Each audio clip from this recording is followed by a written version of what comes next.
Ijaraga kvartira so'rab turgan hurmatli mijozlarimiz uchun Farg'ona viloyati Uchko'prik tumani Shodlik ko'chasi 3-etaj qismida joylashgan 2 xonali ijara topib qo'ydik.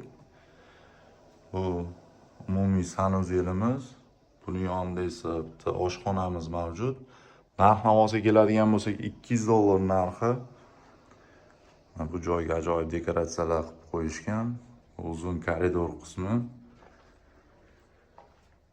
Bu joyda bitta kattalar yotoqxonasi joylashgan. To'g'rida esa bitta zalimiz joylashgan. Bu joyda. Albatta bu videoni ko'plab Uchko'prik tuman markazidan Shodlik ko'chasidan ijaraga kvartira qidirib turgan do'stlaringga jo'natib qo'yishni iltimos qilamiz. Bizni kuzatishda davom etinglar. Hali bundan ko'p video obzorlar qilib beramiz. Obuna bo'lmaganlar obuna bo'lib qo'yishni unutmanglar. Do'stlar, e'tiborlaringiz uchun rahmat. Sog' salomat bo'linglar.